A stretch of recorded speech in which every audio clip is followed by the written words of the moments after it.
Hello students, welcome again Jagat Sir Physics class, finest and easiest way to learn and to clear the concepts of physics. Today we have the concept is frame of reference and its type we will study, and we will perform some numericals on the concept of distance and displacement. First of all, we have to start with the word. That word is frame of reference. What is the meaning of frame of reference? How we can define that word? What is the meaning of frame of reference?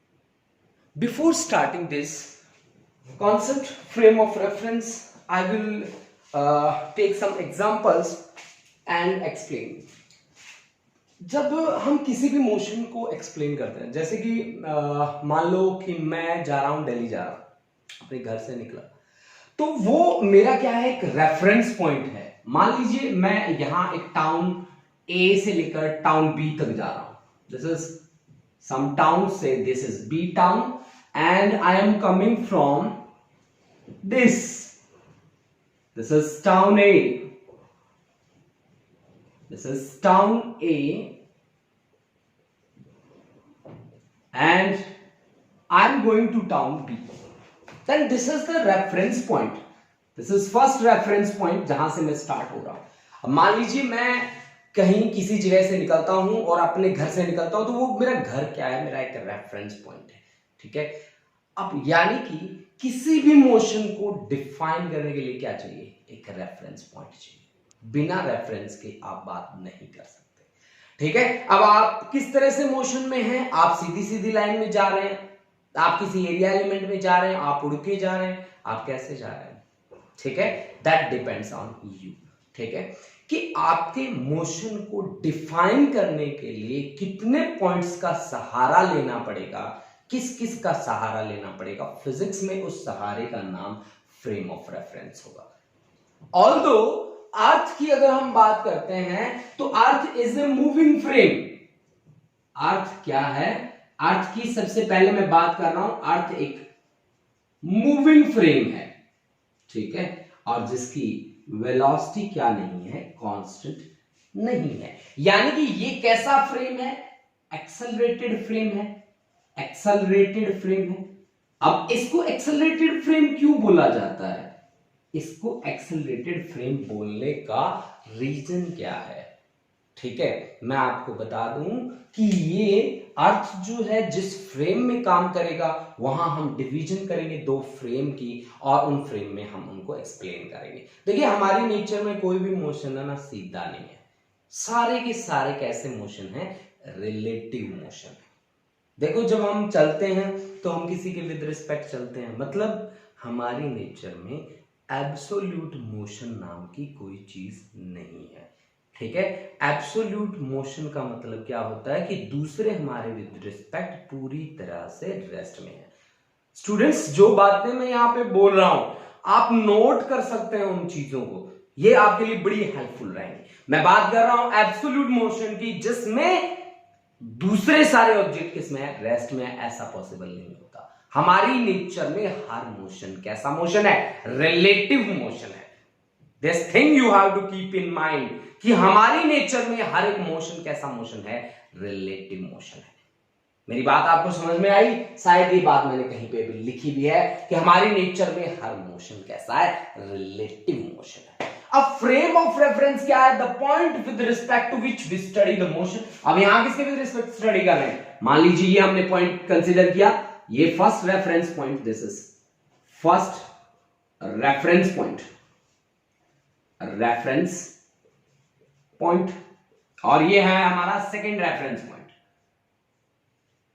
Second reference point. यानी कि इन दोनों points के with respect हमने क्या किया, motion को study किया. Motion को स्टडी किया हमने इन दोनों के विद रिस्पेक्ट. ठीक है. तो ये दोनों किस में आएंगे, ये फ्रेम ऑफ रेफरेंस में आएंगे. हमने एक छोटी सी डेफिनेशन, स्टूडेंट्स जब आप इसकी डेफिनेशन को बुक में पढ़ते हैं, यूट्यूब पे स्टडी करते हैं, आपको बड़ा पजल किया जाता है. ठीक है. मैं सिंपल सी लैंग्वेज में बात लिखा है, मैंने इसकी डेफिनेशन लिखी है, the point with respect to which we study the motion is called frame of reference. वो पॉइंट जिसके विद रिस्पेक्ट हम मोशन को स्टडी करते हैं, बस सिंपल बात। ठीक है, ठीक है। आप देखो, अब हम फ्रेम ऑफ रेफरेंस को दो कैटेगरी में डिवाइड कर रहे हैं। एक है हमारे पास inertial frame of reference, inertial frame of reference, और दूसरा है मेरे पास non inertial frame of reference. Non inertial frame of reference, या यूं कहें कि this is accelerated frame of reference, this is non accelerated frame of reference. Simple language में इनर्शियल फ्रेम ऑफ रेफरेंस को क्या कहा जाता है मैं आपको बता देता हूं कि it obeys Newton's laws of motion, Newton's laws of motion, ठीक है। It obeys Newton's laws of motion, it obeys Newton's laws of motion. ये न्यूटन के लॉज ऑफ मोशन को क्या करता है, ओबे करता है। अब कैसे ओबे कर सकता है भाई? मान लो हम अर्थ के विद रिस्पेक्ट चल रहे हैं, अर्थ की वेलोसिटी को हम क्या मान लेते हैं, यूनिफॉर्म मान लेते हैं, और यूनिफॉर्म मान के सारे मोशन को स्टडी कर लेते हैं। हम हमारे नेचर में जितना भी काम करते हैं ना बच्चे पार्टी, वो अर्थ को रेस्ट में लेके चलते हैं या फिर यूनिफॉर्म मोशन में लेके चलते हैं। लेकिन ये बात दोनों की दोनों गलत है। गलत क्यों है? क्योंकि ना तो अर्थ कभी रेस्ट में होती और ना अर्थ कभी यूनिफॉर्मली मूव करती, दोनों ही बातें गलत है, ठीक है। तो यानी कि ये क्या कहता है हमें, ये कहता है कि F must be equal to 0, यानी कि mass into acceleration is equal to 0। Mass into acceleration का मतलब क्या है, m एक्सेलरेशन होता है dv by dt is equal to 0, यानी कि m is not equal to 0, so dv by dt becomes equal to 0, which implies derivative किनका 0 होता है, जो क्वांटिटी कांस्टेंट होती है। dv is equal to 0, which implies v is constant, यानी कि वेलोसिटी क्या है, कांस्टेंट है, यूनिफॉर्म है वेलोसिटी, ठीक है। यूनिफॉर्म है किसमें, इनर्शियल फ्रेम ऑफ रेफरेंस में। लेकिन क्या ये पॉसिबल है? नहीं, बिल्कुल भी पॉसिबल नहीं है। कैसे? केपलर की जो लॉज हैं वो हमें ये बताते हैं कि जैसे जैसे अर्थ सन के नजदीक जाती है वैसे वैसे उसकी स्पीड या लीनियर वेलोसिटी क्या होती जाती है, बढ़ती जाती है। That is under the concept of Kepler's law of planetary motion. ये एक्सेलरेटेड फ्रेम है, इसका हमें कहां से पता चलता है, इसका हमें पता चलता है केपलर्स लॉज है, Kepler's laws of planetary motion, planetary motion, ठीक है। Kepler's laws of planetary motion हमें क्या बताते हैं, लीनियर वेलोसिटी क्या होती रहती है, चेंज होती रहती है। Now we talk about non inertial. Non inertial का क्या मतलब है, जो न्यूटन के लॉज ओबे नहीं करता, so it does not obey Newton's laws of motion, it does not obeys Newton's laws of motion, laws of motion. This is accelerated frame, guys. Accelerated frame. This is accelerated frame. Okay, students, today we have studied the first article. That first article is frame of reference. Frame of reference is simply we define the point with respect to which we study the motion is called frame of reference. And for exploration of this, we have taken a car that is moving from town A to town B. Town A is considered as the first reference point and town B is studied as the second reference point. Next, we have classified frame of reference into two categories. One category is inertial frame of reference and second category is non-inertial frame of reference. We have treated Earth in first situation, we have taken Earth at rest. Also, if we have taken the Earth to be moving with a uniform motion, that this is calculated under inertial. If it is not moving with constant velocity or constant speed, that is it is accelerated, then it is studied under non-inertial frame of reference. This is all about inertial and non-inertial frame of reference. Next point we will study, that point is distance and displacement. We will study some differences between distance and displacement, and after that we will perform some numericals based on distance and displacement. Okay, next we have differences between distance and displacement. What are the basic differences between distance and displacement? Students, one thing we have to keep in mind कि अगर हम अपनी daily life में कहीं पे भी word use करते हैं कि भाई हमने कितना डिस्टेंस ट्रेवल किया, डिस्टेंस की बातें होती है। हमारी डेली लाइफ जो है उसमें डिस्टेंस की बातें होती है। कभी भी हम ये नहीं कहते कि भाई मैंने इतना डिस्प्लेसमेंट ट्रेवल करा है। कभी कहते होते हैं कि गाड़ी चलाते हैं तो गाड़ी में हमारे पास फोन आता है कितना डिस्टेंस ट्रेवल करके आए हो आप, तो मैं बोलता हूँ कि 350 किलोमीटर। तो that is distance, not we use the word displacement. Why, क्यों हम यूज नहीं करते? सोचने वाली बात है कि ये बात हम क्यों करते हैं, डिस्टेंस की बात हम क्यों करते हैं? क्योंकि जब मैं चलता हूं अपने घर से तो मेरे पास कोई डायरेक्शन नहीं होती। मैं कभी इधर चला जाता हूं, कभी उधर, कभी इधर, कभी उधर, ठीक है। कभी सीधा सीधा चल रहा हूं, कभी 50 किलोमीटर, फिर टर्न ले लेता हूं, फिर उस डायरेक्शन में चल पड़ता हूं। यानी कि मैं एक फिक्स डायरेक्शन में नहीं चला। मैं जिस की बात कर रहा हूं डिस्टेंस की, उसका मतलब है कि मैंने टोटल कितना पाथ ट्रेवल किया है। टोटल पाथ ट्रेवल, मैंने पाथ कितना ट्रेवल किया है, that's the total path length is distance. Students, अगर हमने जितना पाथ ट्रेवल किया उसकी टोटल लेंथ को अगर हम देखें, that total length provides the concept of distance. वो डिस्टेंस का कॉन्सेप्ट हमें प्रोवाइड करता है। अब डिस्प्लेसमेंट क्या चीज है? मान लो मैं यहां हूं और यहां से लेकर मैं चला गया कहीं बाहर, ये मेरी इनिशियल पोजीशन है, वो बाहर वाली फाइनल पोजीशन है। इनिशियल और फाइनल पोजीशन को एक स्ट्रेट लाइन से मिला दो, दैट इज डिस्प्लेसमेंट। वो क्या बन जाएगा? डिस्प्लेसमेंट। यानी कि डिस्प्लेसमेंट में क्या हुआ, इनिशियल पोजीशन से लेकर फाइनल पोजीशन तक एक स्ट्रेट लाइन हमने ड्रॉ कर दी। That straight line distance is nothing but equivalent to displacement. That is the straight line distance or shortest path between initial and final position is nothing but equivalent to displacement. Now the next thing मैंने क्या कहा कि distance में मेरे पास कोई direction नहीं है, particular value तो है ना। 350 किलोमीटर में ट्रेवल करके आया हूं, 350 kilometre is the magnitude. Magnitude तो है, मैग्नीट्यूड है, लेकिन पर्टिकुलर डायरेक्शन नहीं है। ऐसी क्वांटिटी को हम क्या बोलते हैं? स्केलर क्वांटिटी हम बोलते हैं। और आपने क्या कहा बच्चा पार्टी डिस्प्लेसमेंट के केस में? आपने कहा कि शॉर्टेस्ट पाथ।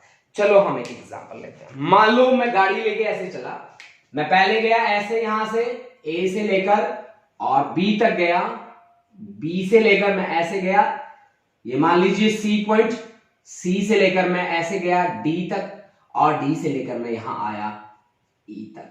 तो जब मैं बात करता हूं डिस्टेंस की, तो डिस्टेंस मेरे पास बनता है A B plus B C plus C D plus D E. This is the total path length, और we can say this is distance. ये क्या है? डिस्टेंस है।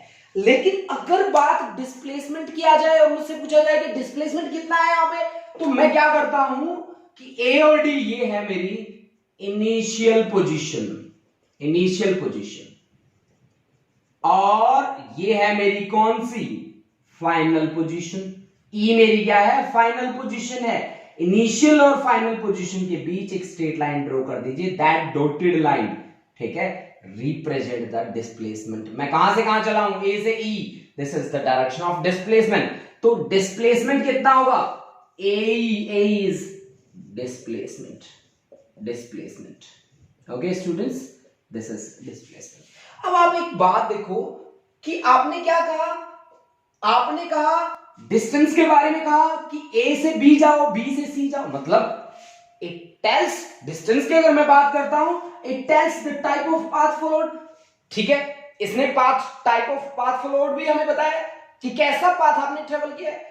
दिख रहा है मुझे सीधा सीधा कि इसमें it tells the type of path followed, it tells type of path followed, path जो फॉलो किया है, फॉलो, ठीक है, क्या डिस्प्लेसमेंट बताता है ना, ये तो इनिशियल और फाइनल पोजीशन को जानता है बस, ये नहीं बताता आप किस पाथ से ट्रेवल करके गए हो, नहीं ये नहीं बताएगा आपको, ये इंफॉर्मेशन आपको नहीं देगा। अब देखो बच्चा पार्टी, ये कहता है कि distance is always positive, 100% sure है ये बात, लेकिन डिस्प्लेसमेंट तो पॉजिटिव भी हो सकता है, नेगेटिव भी हो सकता है, जीरो भी हो सकता है। कैसे डिस्प्लेसमेंट में ये हम लेके चलते हैं ओरिजिन और रेफरेंस पॉइंट, ये हमारे पास है एक reference point, RP reference point, ठीक है। अगर इस रेफरेंस पॉइंट से इस डायरेक्शन में आप जा रहे हैं तो वैल्यूज आपकी हमेशा क्या रहेंगी, पॉजिटिव। अगर रेफरेंस पॉइंट से इधर जा रहे हैं तो वैल्यूज आपकी क्या रहेंगी, हमेशा नेगेटिव। अब डिस्प्लेसमेंट जीरो कब हो सकता है, जब आप जहां से चले हैं, मान लीजिए आप स्क्वायर में चले हैं और आप यहां से चले हैं, यहां से, और आप वापस चल के यहीं पे आ जाते हैं, ये आपकी मीन पोजीशन है, वापस चल के आप यहीं पे वापस आ गए, तो डिस्प्लेसमेंट कितना होगा, जीरो होगा। This thing you have to keep in mind students, कि अगर इनिशियल और फाइनल पोजीशन एक ही होती है तो डिस्प्लेसमेंट क्या होगा आपका, जीरो डिस्प्लेसमेंट होगा, ठीक है, जीरो डिस्प्लेसमेंट आपका होगा। अब इन चीजों पे एक एग्जांपल मैं लेके आ रहा हूं, that example is for circular track. एक मेरे पास सर्कुलर ट्रैक है, उस सर्कुलर ट्रैक के लिए हम डिस्टेंस की वैल्यू निकालते हैं, डिस्प्लेसमेंट की वैल्यू निकालते हैं, फिर उसके ऊपर एक दो एग्जांपल और भी हम परफॉर्म करते हैं। ये सब कुछ आपको समझ में आ गया होगा, आप एक स्क्रीनशॉट ले सकते हैं इसका, उसके बाद हम रब करने वाले हैं इसको, और उसके बाद इस पे न्यूमेरिकल परफॉर्म करने वाले हैं, ठीक है बच्चा बात। अब मैं जो न्यूमेरिकल परफॉर्म कर रहा हूं, मेरे पास एक सर्कुलर ट्रैक है, एक एथलीट है जो हर सुबह सवेरे मॉर्निंग वॉक करने जाता है। आप लोग तो अब जा रहे हो कि नहीं जा रहे, मुझे नहीं पता अब जा रहे हो कि नहीं जा रहे, लेकिन अगर हम एक सर्कुलर ट्रैक में दौड़ रहे हैं तो वहां पे डिस्टेंस और डिस्प्लेसमेंट के बीच क्या रिलेशन होगा, ठीक है, देखते हैं। चलो स्टूडेंट्स इसी पे बात करते हैं, ठीक है। चलो यहां पे एक सर्कुलर ट्रैक बना देंगे इन दोनों के बीच, ठीक। ये मेरे पास एक सर्कुलर ट्रैक है, इस तरह का एक सर्कुलर ट्रैक है, ठीक, नहीं बनाना, चलो सर्कुलर ट्रैक, अच्छा सा सर्कुलर ट्रैक बनाते हैं, ठीक है, चलो ठीक ठाक सा ही है, ठीक है। अब इसमें हमारे पास एक है ये y वाला डायमीटर और दूसरा है x वाला डायमीटर, और ये है मेरा रेफरेंस पॉइंट, और इसका रेडियस हमने दे रखा है r, ये r है तो ये भी r होगा, ये भी r होगा, और ये भी r होगा, ठीक है। और हमने डायमीटर्स जो माने हैं वो x, ये हमने लिया है x डैश, ये y और y डैश, ठीक है। तो सबसे पहले मैं क्या करता हूं, मैं चलता हूं x से लेकर मैं चलता हूं y तक, x से लेकर y तक डिस्टेंस कितना होगा, x से लेकर y तक डिस्प्लेसमेंट कितना होगा, that thing we have to observe. x से लेकर y तक आप देखो डिस्टेंस में, देखो इस पूरे सर्कल की लेंथ कितनी होती है, इसकी सरकमफ्रेंस के बराबर, और सर्कल की सरकमफ्रेंस कितनी होती है, 2 पाई r के बराबर। सर्कल की जो लेंथ है that length is 2 pi r। तो अब आपने इसका 1/4 हिस्सा ट्रेवल किया है यहां से यहां तक, 2, यानी कि इसकी जो टोटल लेंथ है 2 पाई r का 4th हिस्सा आपने ट्रेवल किया है, 1/4, then this is pi r divide by 2, and that path length provide the value of distance, okay। अब डिस्प्लेसमेंट की बात करते हैं। डिस्प्लेसमेंट की जब बात आती है तो वो कहता है कि इनिशियल पोजीशन बताओ, this is initial position, final position बताओ, this is the final position, और उनके बीच एक स्ट्रेट लाइन ड्रॉ कर दो, then this is the straight line, this is the straight line, okay student. अब मुझे किसकी वैल्यू कैलकुलेट करनी है, xy की, तो xy मेरे पास क्या होगा, आप इस ट्रायंगल को ध्यान से देखिए, OXY ट्रायंगल को, xy का power 2 that comes out to be OX square plus OY square, this is Pythagoras theorem. Pythagoras theorem क्या कहती है, hypotenuse square is equal to perpendicular square plus base square, ठीक है, मैंने यही किया है। xy का whole square that is OX is radius r square, OY is also radius r square, this comes out to be 2r square. So we can say xy का square is equal to this, under root ले लो दोनों side, तो दोनों side आप under root लोगे तो 2r square, under root से पावर 2 कैंसिल हो जाएगी, दिस इज रूट 2r। यानी कि जो डिस्प्लेसमेंट हुआ है x से लेकर y तक वो हुआ है अंडर रूट 2r। ठीक है, ठीक है स्टूडेंट्स। अब मैं कहां से कहां जा रहा हूं, अब मैं x से चला हूं और मैं x डैश पे पहुंच गया हूं, x से चला हूं और x डैश पे पहुंच गया हूं, x से चला हूं, ऐसे ऐसे ऐसे ऐसे चला हूं और x डैश पे आ चुका हूं, हाफ सर्कल चल चुका हूं। पूरे सर्कल का लेंथ कितना है 2 पाई r, उसका कितना चल लिया हाफ, तो मैंने डिस्टेंस कितना ट्रेवल किया, दिस इज पाई r मैंने क्या किया, डिस्टेंस ट्रेवल किया। अगर मैं डिस्प्लेसमेंट की बात करूं कहां से कहां तक, x से लेकर x डैश तक, तो इनिशियल पोजीशन देखिए, x फाइनल को देखिए, x डैश सीधी लाइन ड्रॉ कर दीजिए, तो x से लेकर x डैश तक ये इतना r प्लस r कितना होगा 2r, r प्लस r कितना होगा 2r is the displacement from x to x dash, x to x dash. Now we are moving from x से लेकर y डैश तक, x से लेकर y डैश तक, यानी कि हम यहां से चले और अब हम पहुंच गए कहां पे, यहां पे हमने एक सर्कल का हाफ सर्कल कंप्लीट किया है, हाफ सर्कल के लिए पाई बाई आर, और एक 1/4 हिस्सा ट्रेवल किया है, तो pi by R divide by 2, this is 3/2 pi R, 3/2 pi R. आप इन दोनों को ऐड कर लीजिए, एक तो आपने हाफ सर्कल कवर किया है, एक 1/4 हिस्सा मैंने जोड़ दिया, ठीक है, दिस इज 3/2 पाई आर। ठीक है बच्चा पार्टी, ओके जी। अब देखिए x से आप गए y डैश पे, x से आप इनिशियल पोजीशन कौन सी है, ये फाइनल पोजीशन कौन सी है, ये इनिशियल और फाइनल के बीच क्या ड्रॉ करेंगे, स्ट्रेट लाइन। इसकी वैल्यू कैसे निकालेंगे, पाइथागोरस थ्योरम से। पाइथागोरस थ्योरम क्या कहती है कि x y डैश का square is equal to o y dash का स्क्वायर, y डैश का whole square plus o x का square, o y dash is also radius, o x is also radius, then this comes out to be 2r square, so x y dash becomes equal to under root 2 r. This is displacement from x to y dash for complete rotation. अब x से चला था, x पे वापस आ गया, यानी कि for complete rotation, अगर मैं कंप्लीट रोटेशन की बात करता हूं तो फिर कंप्लीट रोटेशन के लिए 2 पाई आर, मैं x से चला हूं और x से चल के मैं x पे ही वापस आ गया हूं, ठीक है, ठीक है, ठीक। फॉर कंप्लीट रोटेशन डिस्प्लेसमेंट कितना होगा, चलो चेक करते हैं। फॉर कंप्लीट रोटेशन डिस्प्लेसमेंट कितना होगा, आप देखिए इनिशियल पोजीशन कौन सी है x, फाइनल कौन सी है x, तो आपको क्या करना है, इनिशियल और फाइनल के बीच स्ट्रेट लाइन ड्रॉ करनी है, तो डिस्प्लेसमेंट कितना हुआ, इनिशियल और फाइनल पोजीशन कौन सी है, सेम है, तो डिस्प्लेसमेंट कितना है 0। यानी कि कंप्लीट रोटेशन के लिए डिस्प्लेसमेंट आपका हमेशा क्या रहेगा, 0 रहेगा स्टूडेंट्स, ठीक है, वो हमेशा आपका क्या रहेगा, 0 रहेगा। एक एग्जांपल और भी लेते हैं, चलो।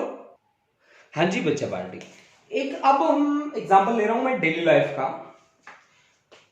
अब क्या होता है कि एक शराबी, ठीक है, और वो शराबी जो नशे में ना रहे, तो ये भी ऐसा ही शराबी है, नशे में है, ये है जी यहां बैठ के पी रहा है वो दारू, ठेका है, ठीक है, यहां बैठ के दारू पी रहा है, ये देखिए ये है वो शराबी है, पी के टल्ली हो चुका है ये, ठीक है, और ये उसका घर है, यहां पे उसका घर है, अच्छी बिल्डिंग बनाई हुई है, देखो ऊंची बिल्डिंग है ना, ये देखो दरवाजे भी लगे हैं इसमें, ठीक है, ये देखो, ठीक है।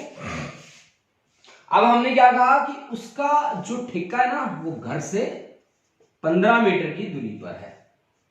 अब उसने पी ली है दारू, अब उससे चला नहीं जा रहा, ठीक है। अब वो चल कैसे रहा है?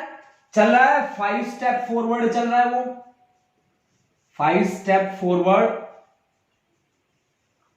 और 3 स्टेप फिर चल रहा है वो बैकवर्ड, 3 स्टेप वो बैकवर्ड चल रहा है। ईच स्टेप, उसका हर एक स्टेप 1 मीटर का है जी, ठीक है। तो वो कितने स्टेप्स में घर पे पहुंच जाएगा? घर वाले बाहर खड़े हैं भाई, जैसे ही घर पे जाएगा ना घर वाले कैच कर लेंगे दूर से, ठीक है। तो घर के पास जैसे ये पहुंचेगा वैसे ही घर वाले इसको कैच कर लेंगे। तो आप में से कुछ बच्चे सोच सकते हैं, मैं पॉज कर सकता हूं थोड़ी देर तक, अगर आप सोच रहे हो तो क्या कितने स्टेप्स में वो घर पहुंचा दोगे आप उसको, सोच सकते हो। 5 स्टेप्स फॉरवर्ड हैं तो 3 स्टेप्स उसके बैकवर्ड हैं, एक स्टेप उसका 1 मीटर का है, कितने स्टेप्स में वो घर पहुंच जाएगा? घर पहुंचाना है आप लोगों को, देखो आपकी बड़ी जिम्मेवारी है आपके कंधों पे, ठीक है। तो आप घर पहुंचा दोगे? चलो मैं ट्राई करता हूं, ऐसे ऐसे न्यूमेरिकल एक एनसीईआरटी में और भी है, तो आप उस पर ट्राई करना, ठीक है। चलो 5 step forward and 3 step backward, what it mean? आप सोच के देखो बच्चा पार्टी कि 5 step forward 3 step backward means 8 step हुए, 8 स्टेप हुए, 5 प्लस 3 8 स्टेप हुए 8 स्टेप में वो कितना जाएगा बताइए आप? 5 स्टेप फॉरवर्ड 5 आगे गया है, फिर 3 पीछे गया है, तो 5 माइनस 3 मतलब वो चला कितने स्टेप? 8 स्टेपों में उसका आगे चलना कितना? Only 2 step. 2 step means each step is 1 metre, तो 2 स्टेप मीन्स 2 मीटर, मतलब 8 स्टेप्स अगर वो उठाएगा तो केवल 2 मीटर जाएगा, ठीक है। हमें कितना चलाना है उसको? 15 मीटर चलाना ना, तो 15 मीटर चलाना है तो पहले 10, 5 तो उसके फॉरवर्ड ही होंगे उसके, ठीक है। तो पहले 10 चला लेते हैं इसको, तो 8 इंटू 5 स्टेप, यहां 5 से मल्टीप्लाई किया है तो यहां पे भी 5 से मल्टीप्लाई करना पड़ेगा, 2 इंटू 5 मीटर, यानी कि 8 5 40 स्टेप, और वो कितना चला? 10 मीटर चला ना। अब प्लस 5 स्टेप और कर दो, 40 स्टेप प्लस 5 स्टेप और कर दो, क्योंकि ये 5 स्टेप फॉरवर्ड वाले हैं, तो 10 मीटर प्लस एक स्टेप 1 मीटर का 5 मीटर, यानी कि 15 मीटर। देखो वो घर तक पहुंच गया, अब वो बैक आता है, घर वालों की मर्जी है, ठीक है। अब हमारी रिस्पॉन्सिबिलिटी नहीं है, हमारी रिस्पॉन्सिबिलिटी यहीं पे खत्म होती है, घर के एक बार उसका मत्था लग जाए, बस लग गया ना, लग गया, ठीक है। 15 मीटर यानी कि 45 स्टेप्स उसके लगेंगे अपने घर तक जाने के लिए। That's the answer of this numerical. So students, today we have studied about the frame of reference, its types, distance and displacement, and numerical based on this article. Next we perform for the physical quantity, its different types, and after that we will talk about speed and its types, velocity and its type, and also we will perform some numerical based on these articles. Okay students, thank you, have a nice day.